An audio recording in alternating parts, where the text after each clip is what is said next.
The morning bell rang across the Galactic Defense Academy campus, and hundreds of cadets moved through the halls like rivers of blue uniforms. Day walked quietly among them, his dark hair still messy from sleep and his boots making soft sounds on the metal floors. He carried his datapad under one arm and kept his head down as always. Most people did not notice him, and that was how he liked it. The main auditorium was huge, with seats that could hold 2,000 people. Today it was filled with first-year cadets who talked and laughed while they waited for the weekly tactical analysis session to begin. Day found a seat in the back row where the lights were dim and he could watch without being watched. He sat, down next to his roommate Taman, who was already there reading something on his pad. "Another boring history lesson," Taman said without looking up. "I wish they would teach us real fighting instead of just showing old videos." Day said nothing, but nodded a little. He pulled out his own pad and pretended to read while more cadets filled the seats around them. 3 rows down, he could see Minho and Jiwan sitting together and arguing about something. Behind them, Hyerin was braiding her long black hair while she talked to Yunji about their upcoming combat training test. The lights went down and Commander Yuki walked onto the stage. She was a tall woman with gray streaks in her hair and scars on her hands from real battles. Everyone got quiet when she appeared because she had fought in the war against the Kethran Empire and lived to tell about it.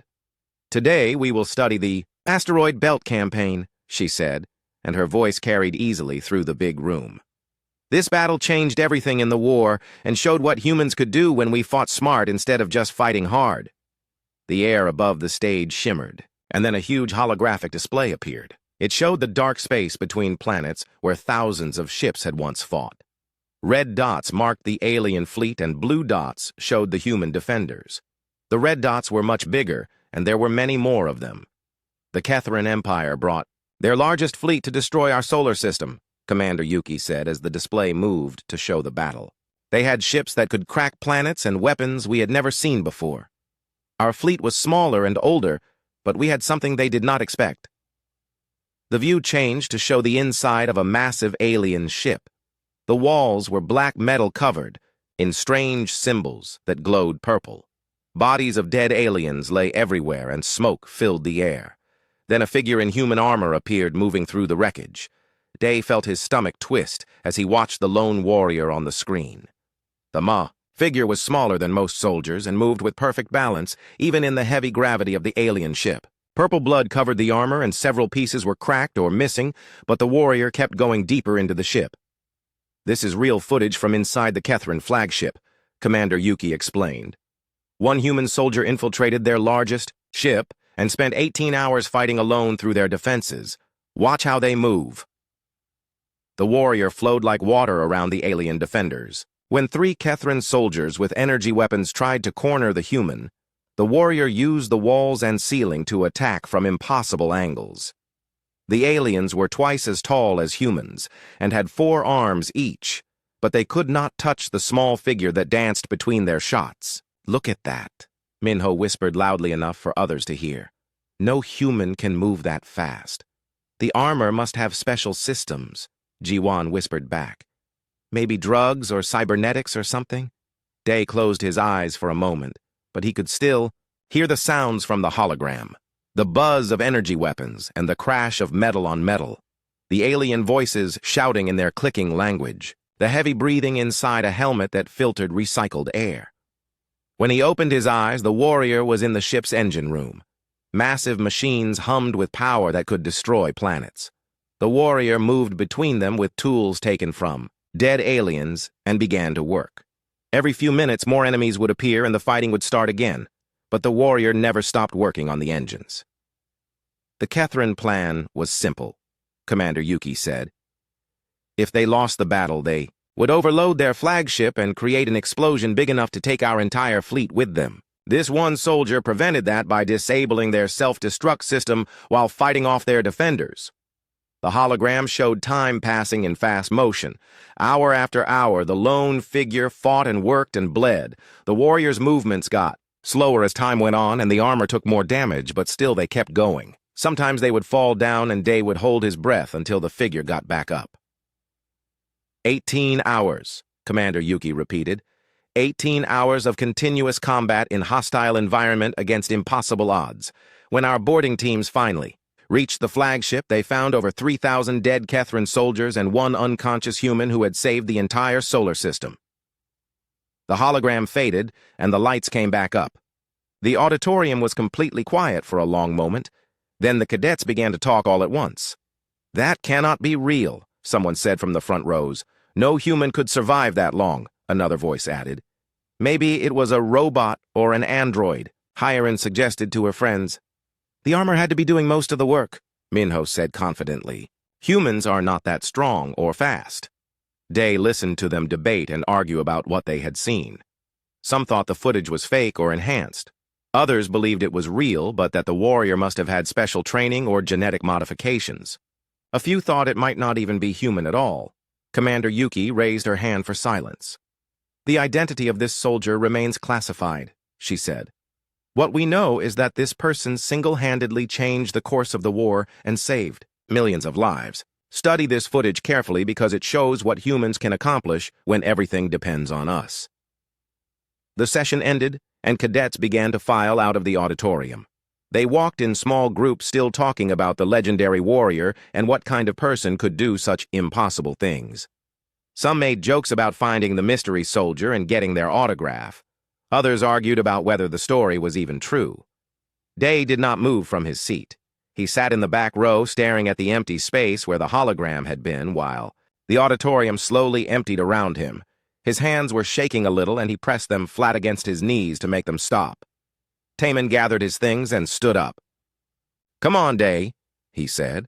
"We have combat training in 20 minutes and Instructor Park gets angry when people are late." Still, Day did not move.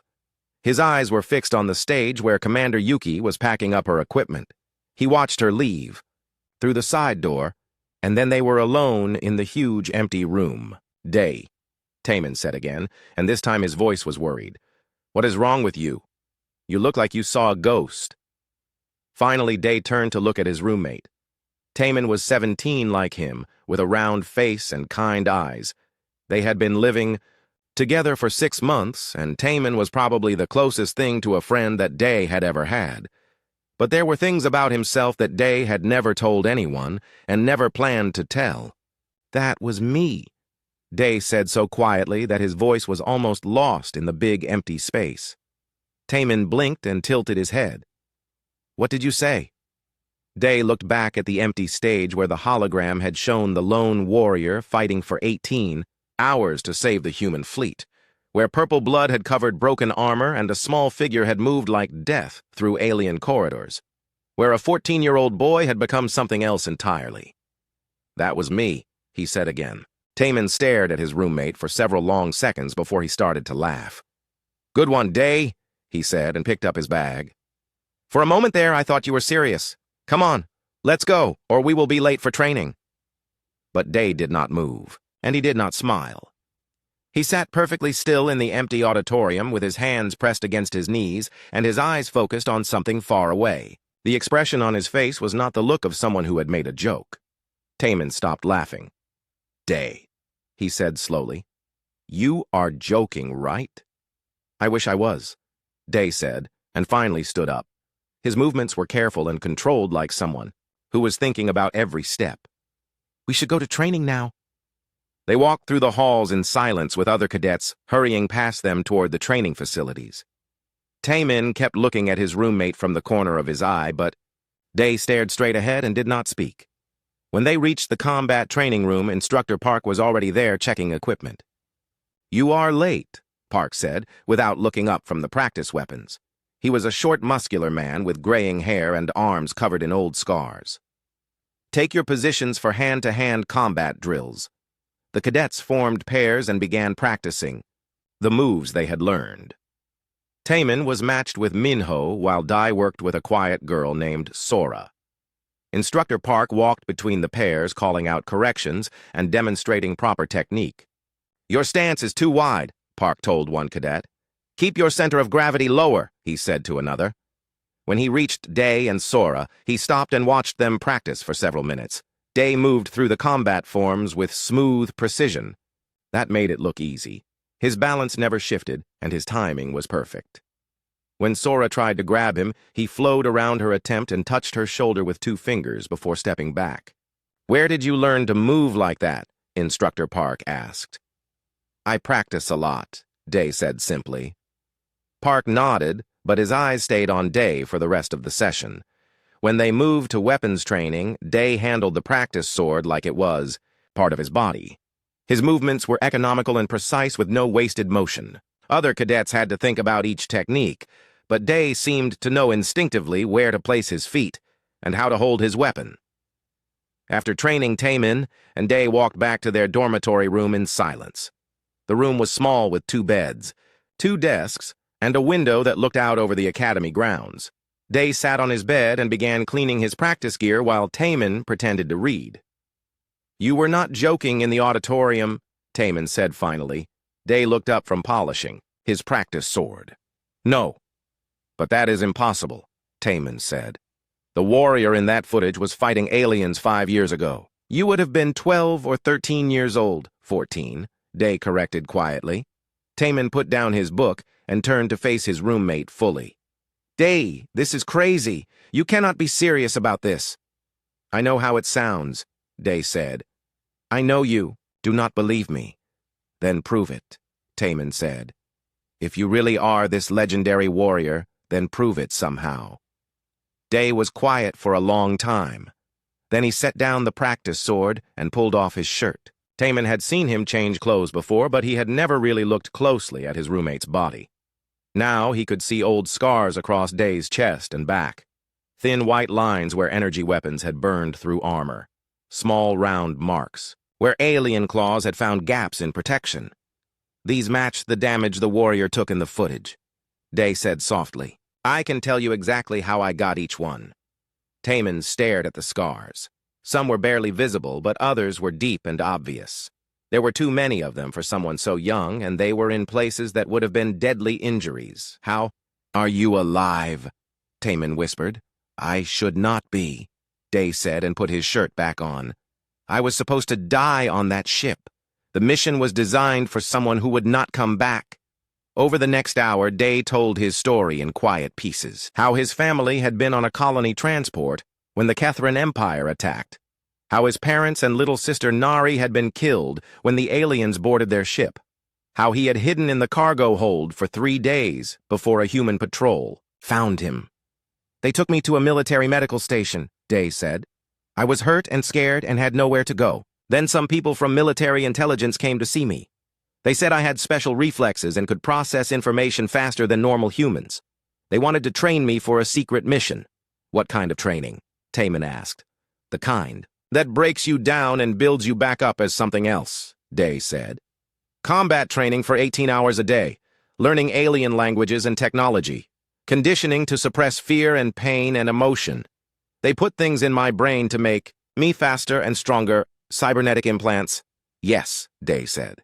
"Neural interfaces to speed up my reactions, chemical regulators to control adrenaline and pain response, memory enhancers so I could learn everything about Kethran's ships and weapons.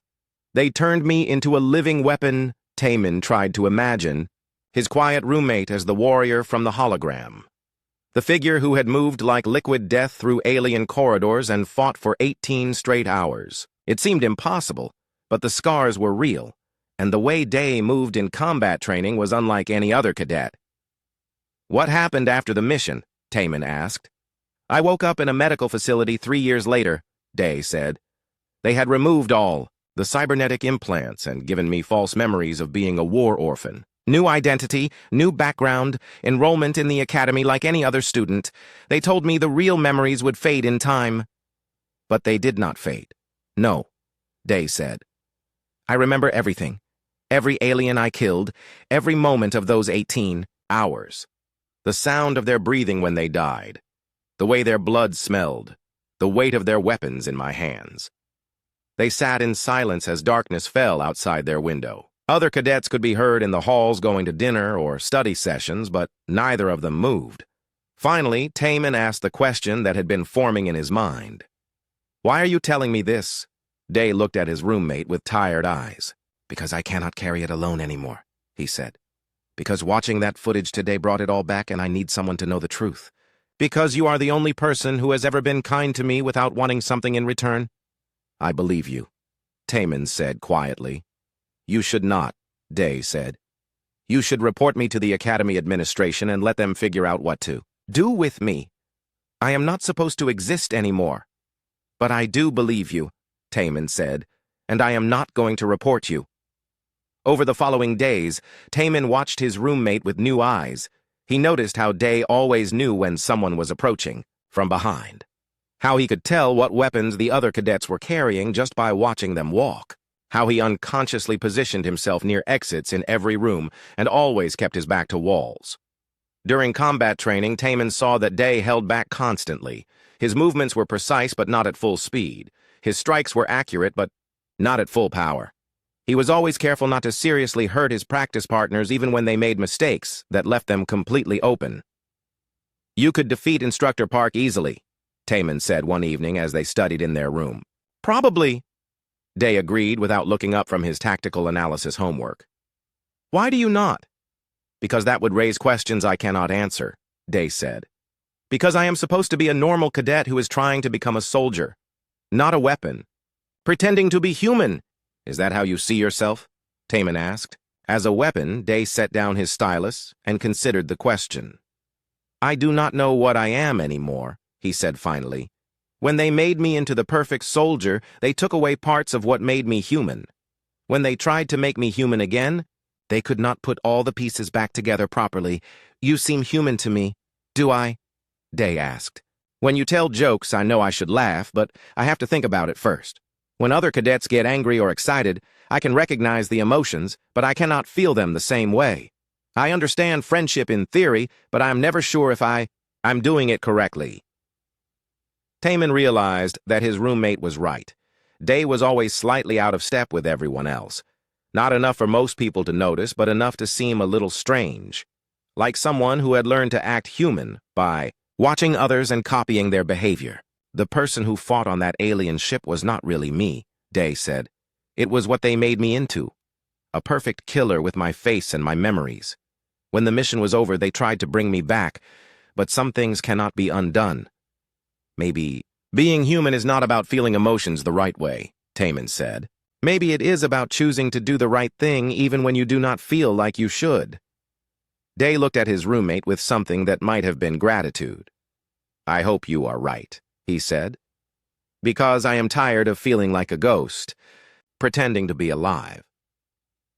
That night, Taman lay awake thinking about everything his roommate had told him. Somewhere in the academy was a quiet cadet who carried the weight of saving the entire human race. Someone who had given up his childhood and his humanity to become the perfect weapon. Someone who was now trying to figure out how to be a person. Again. Day, Taman whispered in the darkness. Yes. Thank you for trusting me. Thank you for believing me. Day whispered back.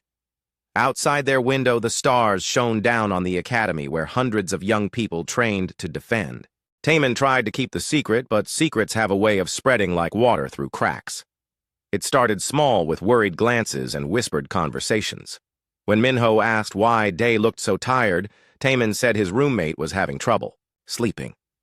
When Jiwan wondered why Day never joined them for meals anymore, Taman made excuses about extra study time. But the others were not stupid, and they began to notice things for themselves. During weapons training, Hyeron saw how Day handled alien technology like he had used it before. When they studied Kethran battle tactics, Yunji noticed that Day could predict enemy movements with impossible accuracy. Small details that might have gone unnoticed before suddenly seemed significant. The breaking point came during a night training exercise in the Academy's simulation chambers. The cadets were divided into teams and tasked with infiltrating a mock Kethran ship to retrieve intelligence data.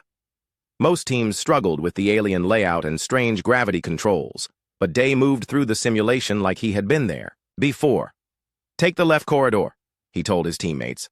The right one has automated defenses. How do you know that? Minho asked. The briefing did not mention any defenses. The power distribution patterns, Day said quickly. You can tell from the lighting where they put their security systems, but when they took the left corridor, it was exactly as Day had predicted. No defenses and a clear path to the objective. His teammates exchanged looks but said nothing until after the exercise was over. That night, 5 cadets gathered in Taemin and Dae's room. Minho sat on Taemin's bed while Jiwon and Hyerin shared the desk chair. Yoonji stood by the window and Taemin leaned against the wall. Dae sat on his own bed, looking at all of them with careful eyes. "We know something is going on," Hyerin said gently. "You have been acting strange for weeks, and tonight in the simulation you knew things you should not have known." "We are your friends," Yoonji added. "If something is wrong, you can tell us." Dae looked at Taemin, who gave him a small, encouraging nod. "You will not believe me," Dae said quietly. "Try us," Minho said. So Dae told them the same story he had told Taemin, about the colony ship and his dead family, about military intelligence and their secret program, about 18 hours of fighting alone on an alien ship while the fate of humanity hung in the balance. He showed them his scars and answered their questions with tired patience. When he finished, the room was completely silent. 5 young people sat in the small dormitory trying to process what they had just heard. Their quiet classmate was the legendary warrior from the historical footage. The mysterious soldier who had saved the solar system was sitting on a narrow bed in academy housing. "This is insane," Jiwon said finally. "You are telling us you were 14 years old and you fought 3,000 aliens by yourself." "I did. Not fight them all at once," Dae said. "And I had help from the cybernetic implants, enhanced reflexes, pain suppressors, tactical analysis programs. I was not really human anymore." "But you are human now," Hyerin said. "Am I?" Dae asked. "Sometimes I wonder if they managed to fix me, or if I am just a broken weapon that learned to pretend." Minho stood up and began pacing the small room. "Do you realize what this means?" he said. "You are famous. You are a hero. People write songs about what you did." "People write songs about someone who does not exist," Dae corrected. "The legendary unknown soldier is a story they tell to inspire recruits. I am just someone trying to figure out how to be normal." "Normal," Yoonji repeated. "Dae, you saved the entire human race. There is nothing normal about that." "That is the problem," Dae said quietly. "Everyone wants me to be the hero from the stories, but I cannot be that person anymore. The cybernetic implants are gone and the conditioning is wearing off. I am not the perfect weapon they created." Over the following days, word continued to spread, despite everyone's promises to keep the secret. Cadets began watching Dae differently during training and meals. Some looked at him with awe and others with suspicion. A few tried to approach him for autographs or to ask about the battle, but Dae avoided them all. Captain Somin was the first instructor to notice the change. She was a combat veteran with sharp eyes and little patience for drama among her students. During a tactical planning exercise, she called Dae to her office after class. "Cadet Dae," she said as he stood at attention in front of her desk. "There are rumors spreading about you." "Yes, ma'am," Dae said without expression. "Care to tell me what they are about?" Dae considered lying, but Captain Somin had fought in real battles and would probably see through any deception. "Some cadets think I am the soldier from the asteroid belt campaign footage." "And are you?" "Yes." "Ma'am," Captain Somin leaned back in her chair and studied him carefully. She had seen the footage dozens of times and knew every detail of that legendary mission. The cadet standing in front of her was small and quiet, with tired eyes and careful movements. "Prove it," she said. Dae reached for his shirt and began to lift it to show his scars, but Captain Somin held up a hand to stop him. "Not like that," she said. "Anyone can get scars. Show me something only that soldier would know." The Kethrin flagship had a secondary bridge hidden behind the main engine room, Dae said. It was not in any intelligence reports because no human had ever seen the inside of one of their command ships. The walls were covered in bio-neural interfaces that let the ship captain connect directly with the vessel's computer systems. Captain Somin's eyes widened slightly. "That information is still classified at the highest levels." The captain was a female Kethran named something that translates roughly to sharp wind in morning sky, Dae continued. She had 4 arms like all her species, but one was artificial. Metal because she had lost the original in a previous battle. She fought me for 6 minutes and 37 seconds in the secondary bridge before I was able to disable her. "How do you remember the exact time?" "The cybernetic implants recorded." "Everything," Dae said. I can tell you the exact duration of every fight and the number of rounds fired from each weapon. I remember all of it." Captain Somin was quiet for a long time. Finally, she said, "Why did you enroll in the academy if you are already the greatest soldier in human history?" "Because I want to learn how to be human again," Day said. "The perfect weapon they created was never meant to survive the mission. When I did survive, they tried to give me a normal life, but they could not undo what they had done to me. I thought maybe if I trained with other people my age, I could figure out how to be like them." "Is it working?" Day thought about his friends and their attempts to include him in their activities, how they invited him to meals and study sessions and tried to make him laugh at their jokes, how they looked at him now, with a mixture of awe and uncertainty. "I do not know," he said honestly. "Sometimes I think I am getting better at pretending to be normal. Other times I feel like everyone can see that I am different and broken." Captain Somin nodded slowly. "Dismissed Cadet and Day." "Yes, ma'am. What you did saved millions of lives. Do not let anyone make you feel ashamed of that, but shame was exactly what Day felt when he returned to his dormitory and found his friends waiting for him. They had been researching the asteroid belt campaign and found details that had not been in the Academy footage. Casualty reports and after-action analyses that painted a much darker picture of what had happened on that alien ship. 3,047 confirmed kills, Minho read from his datapad. Estimated mission duration 18 hours and 23 minutes. Subject displayed extreme psychological stress following mission completion and required extensive rehabilitation. Subject, Hiron repeated. "They called you subject like you were some kind of experiment." "I was," Day said, and sat heavily on his bed. "They took a scared 14-year-old boy and turned him into the perfect killer. Then when the job was done, they tried to turn me back into a person." "The psychological evaluation reports are mostly classified," Yunji said carefully. "But what we can read suggests you had severe trauma reactions after the mission." Day closed his eyes and remembered waking up in the medical facility 3 years after the battle. How he had screamed for hours when they told him the mission was over and he was safe. How he could not sleep without sedatives because he kept dreaming about purple blood and alien voices. How he had tried to hurt himself because he could not understand why he was still alive when everyone else on the ship was dead. "I broke down completely," he said quietly. "The conditioning that kept me functional during the mission fell apart afterward. I spent 2 years learning how to sleep without nightmares and eat without throwing up, learning how to talk to people and respond to emotions like a normal human being." "You were just a kid," Jiwon said angrily. "How could they do that to a child?" "Because they needed someone small enough to move through the alien ship undetected," Day said. "Someone fast enough to avoid their defenses and skilled enough to disable their systems. Someone who had nothing left to lose." His friends sat in uncomfortable silence as they began to understand the true cost of humanity's greatest victory. The legendary warrior was not a superhuman hero, but a traumatized child who had been weaponized by desperate commanders. The mission that saved the solar system had destroyed the person who carried it out. "Do you regret it?" Taman asked quietly. Day considered the question carefully. "I regret that it was necessary," he said finally. The alarms started at dawn and did not stop.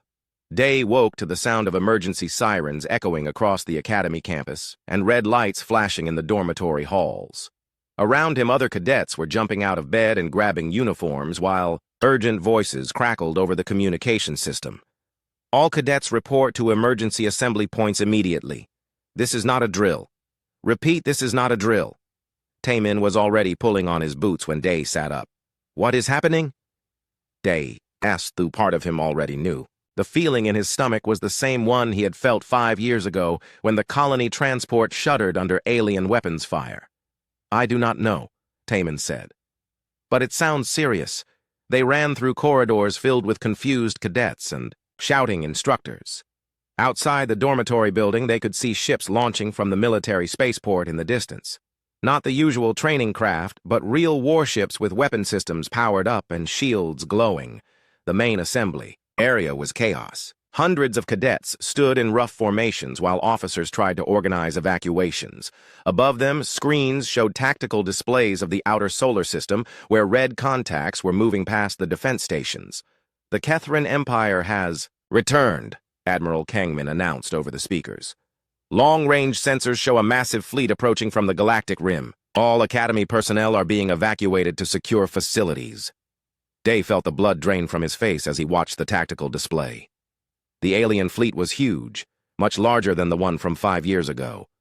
Worse than that were the strange new contacts marked in purple, ships with energy signatures that did not match any known Kethran technology. "They have allies," he whispered. Captain Salmon appeared beside their group with a datapad in her hands. "Cadets from Dormitory Block 7 report to Transport Ship Delta. 9 immediately," she called out. "Bring only essential gear." The next hour was a blur of running and loading and trying to stay together as the Academy emptied around them. Day found himself on a transport ship with 30 other first-year cadets, including all his friends. The ship was designed to carry cargo but had been hastily fitted with passenger seating for the evacuation. "Where are we going?" Hyerin asked. "Captain Samin has the ship prepared for departure. Safe house facility on Titan," Samin replied while checking her equipment. "The Academy will be relocated there until the current crisis is resolved." Through the small windows, they could see other ships launching in all directions. Some carried cadets and staff to safety, while others headed toward the outer system where the human fleet was forming up to meet the alien threat. The sight reminded Day of the refugee ships fleeing his colony 5 years ago. The transport lifted off smoothly and began climbing toward orbit. Everything seemed normal until proximity alarms started blaring and the ship lurched sideways. Outside, the window's strange crystalline vessels appeared from nowhere with weapons already charging. "Vorthak interceptors!" Captain Soman shouted. "Everyone hold on." The enemy ships opened fire with beams of coherent energy that punched through space like liquid lightning. The transport's shields flared and died under the assault. Emergency lighting came on as main power failed and the ship began spinning out of control. "We are going down," the pilot announced over the intercom. "Brace for emergency landing." The transport hit the surface of a mining moon with tremendous force. Metal screamed and sparks flew as the ship skidded across rocky ground before coming to rest against a pile of excavated ore. In the sudden silence that followed, Day could hear the hiss of escaping atmosphere and the groans of twisted metal. "Sound off," Captain Soman called out. "Who is hurt?" Several cadets had minor injuries from the crash, but no one was seriously wounded. Captain Soman and Lieutenant Junho began checking the ship's systems, while the cadets tried to figure out what had happened. The crystalline ships that had attacked them were unlike anything in their training materials. "Those were not Kethran vessels," Minho said, as he looked out one of the intact windows. "Vorthak Collective," Captain Soman said grimly. "Intelligence reports suggested the Kethrans might have new allies, but we did not expect them to be this advanced."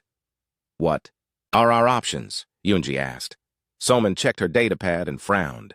"The ship is not going anywhere. Main engines are destroyed and the hull is breached in 3 places.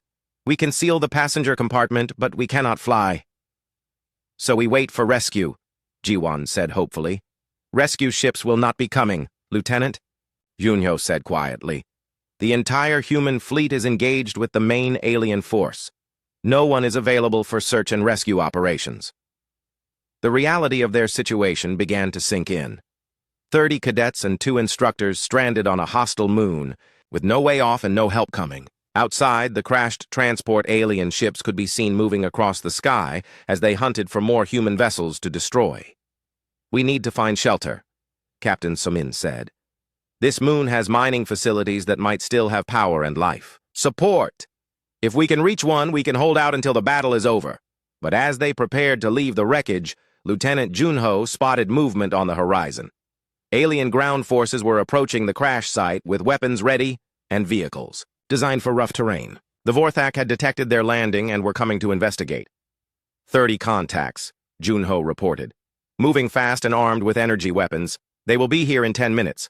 Captain Soman cursed and began distributing the few emergency weapons from the ship's locker, training pistols, and a handful of plasma grenades that would not last long against 30 alien soldiers. The cadets looked at her with fear in their eyes as they realized they were about to face real combat with almost no preparation. "We cannot fight them here," Soman said. "The crash site is too open, and we do not have enough weapons. We need to move to defensive positions." "Where?" Taman asked. Soman consulted her tactical display of the moon's surface. "Mining Complex Alpha 7 is 2 kilometers north. If we can reach it, we might be able to hold them off until... Until what? Minho interrupted. You said no rescue is coming. Captain Soman did not answer because there was no good answer. They were going to run to a mining facility and hope they could survive whatever came next. It was not much of a plan, but it was all they had.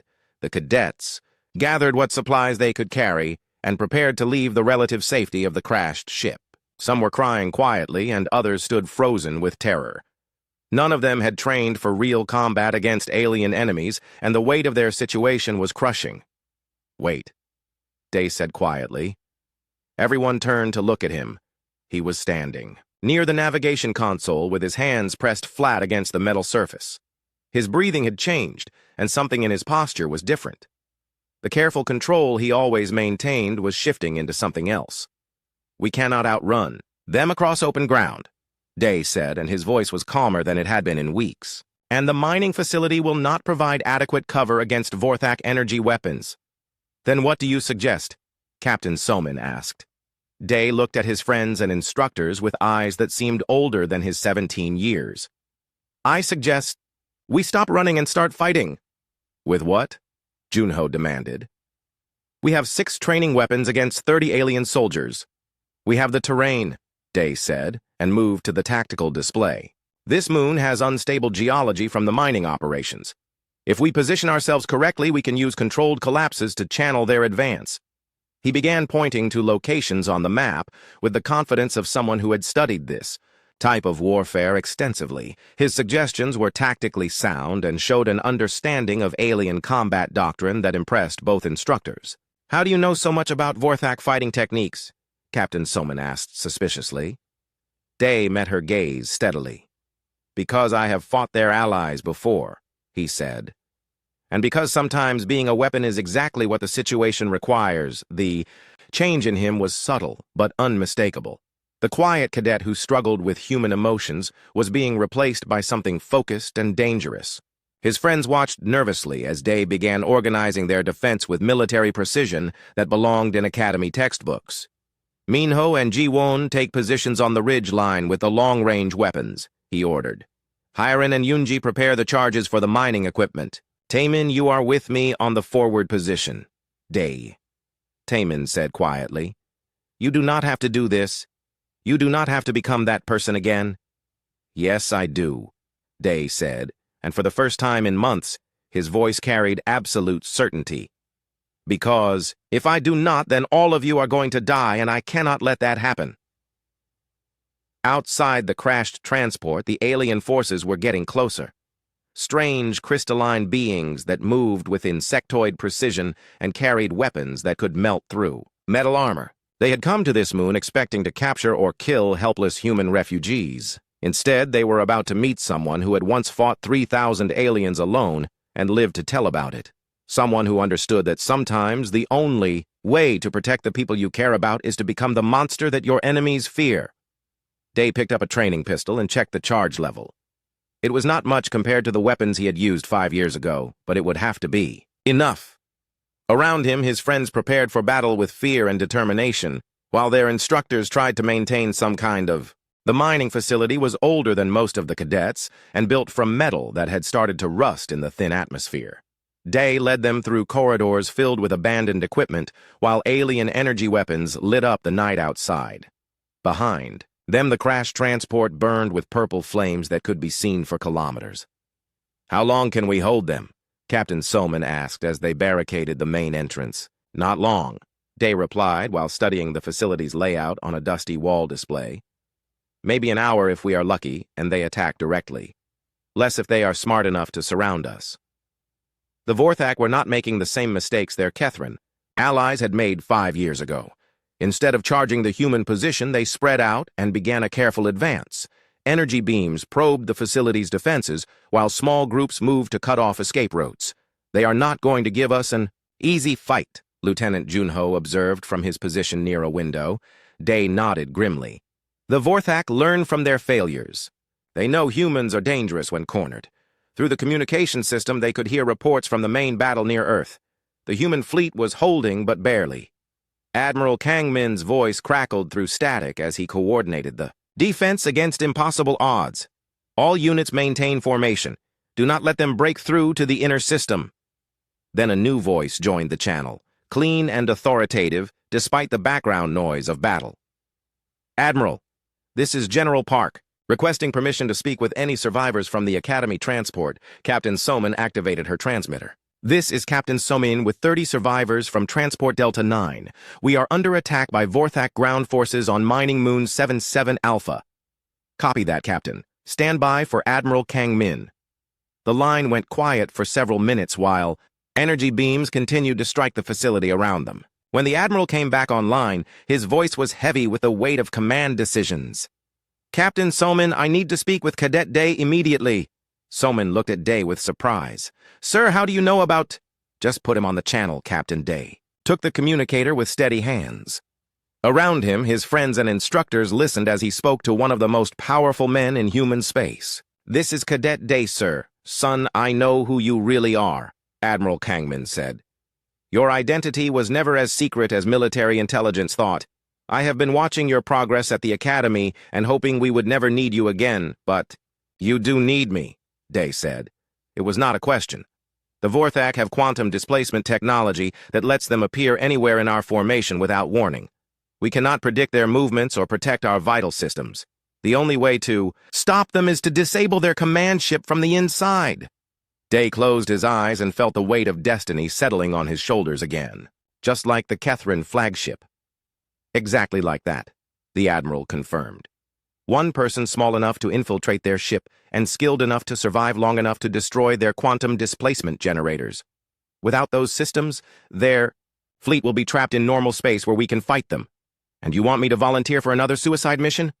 I am not going to order you, son. You have given enough already. But if you are willing, then we have a way to get you off that moon and onto their command ship.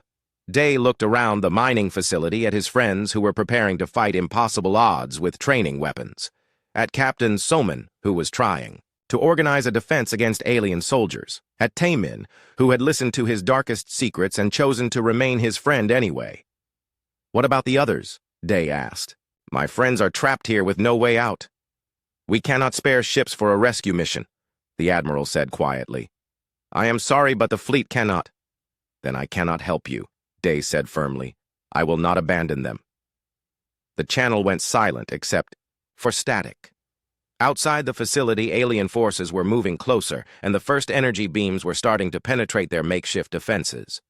In a few minutes, the Vorthak would breach the outer barriers, and the real fighting would begin.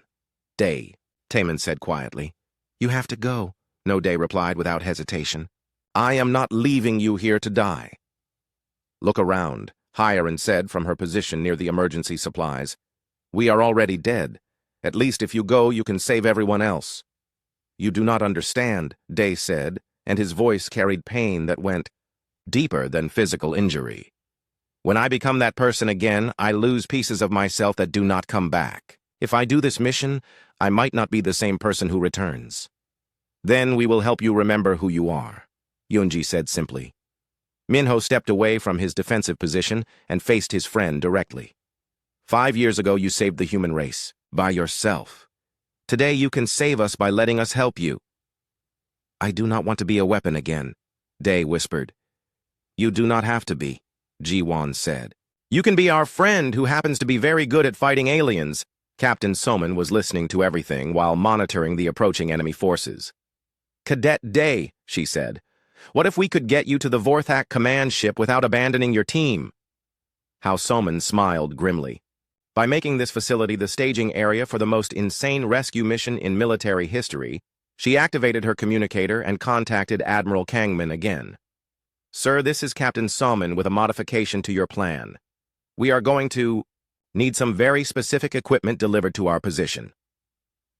Over the next 20 minutes, Soman outlined a strategy that would have been rejected as impossible under normal circumstances. But these were not normal circumstances, and desperate times called for desperate measures. The Admiral listened to her proposal and finally agreed to provide the resources she requested. The equipment will be delivered by stealth drone in 15 minutes, Kangman said. But I have to warn you that this plan has almost no chance of success. Better than no chance at all, sir, Soman replied. The alien attack intensified as Vorthak soldiers began breaching the outer defenses. Energy weapons cut through metal barriers, while crystalline beings advanced with methodical precision.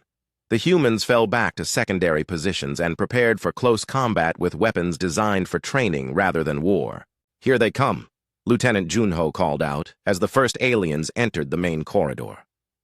The Vorthak were unlike the Kethrans in almost every way. Where the older aliens had been organic creatures with recognizable emotions, the Vorthak seemed to be living crystal formations that thought with collective intelligence. They moved without individual initiative, but with perfect coordination that made them deadly opponents. Day found himself fighting beside his friends with a training pistol that barely scratched the enemy's crystalline armor. The tactical part of his mind cataloged their weaknesses and calculated optimal firing solutions, but he forced himself to stay human, to fight as Cadet Day rather than the legendary warrior. "Left flank is collapsing," Hyerin shouted over the sound of weapons fire. "Fall back to the equipment storage area," Captain Soman ordered. They retreated deeper into the facility while alien forces pressed their advantage.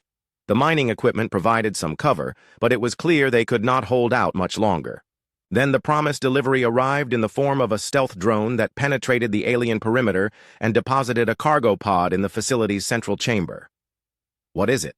Taman asked as Somin opened the container. Inside were 30 sets of military-grade combat armor and enough weapons to outfit a full assault team. Not the advanced systems that Day had used 5 years ago, but current-generation equipment that could give them a fighting chance.